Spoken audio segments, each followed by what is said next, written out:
All right, the justices issued the decision ordering the government not to deport any detainees from the group until further notice. Conservative justices Clarence Thomas and Samuel Alito, however, disagreed with the ruling. The ACLU, which is the American Civil Liberties Union, rushed to file emergency motion saying some men were already on buses set for removal under a rarely used 1798 law, the Alien Enemies Act, typically invoked during wartime. The case puts a spotlight on tensions between the executive and judicial branches, with critics warning it could trigger a constitutional showdown. President Trump, elected on a promise to crack down on illegal immigration, has argued the law gives him broad powers to deport suspected gang members, specifically targeting alleged members of the Venezuelan gang Tren de Aragua, which his administration calls a terrorist group. Meanwhile, U.S. Senator Chris Van Hollen has detailed his recent meeting with Kilmar Abrego Garcia, a citizen of El Salvador, who was wrongfully deported from the U.S. back to El Salvador. Van Hollen described how Garcia was traumatized by his time at the Seacott prison but has since been moved to a different facility. Here's what U.S. Senator Chris Van Hollen had to say.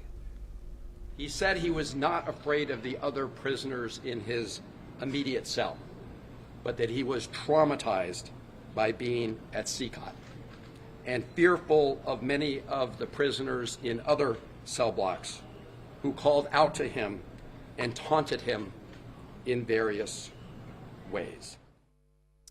All right, Gautam Mukherjee, senior journalist, joining us at this point in time.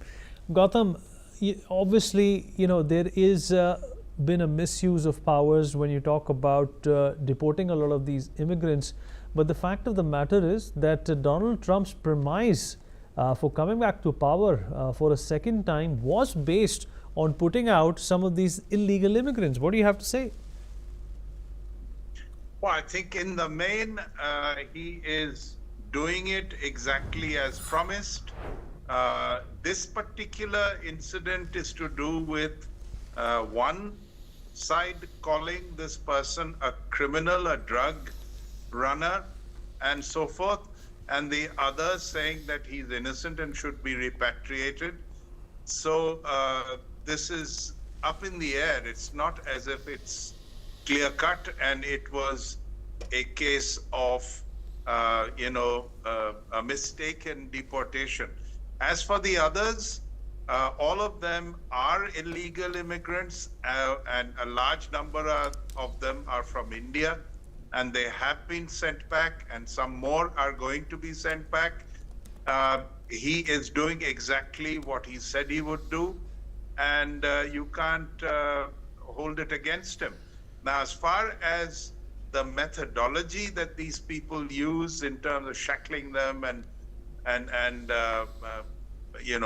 making sure that they are in no position to try and either revolt or hijack the plane or any such thing, that is their procedure. They tend to handcuff people as soon as they are arrested in any case. Beneath. Well, there is also this talk about a constitutional showdown in the United States as a result of misusing an ancient law. Is that something which could spell trouble for the American president? Well, I think there is a lot of pushback from the deep state as well as from those who are inclined towards the last regime, the Democrats. And there are 70 or 80 cases already filed against the Trump administration. I don't think they are daunted by it.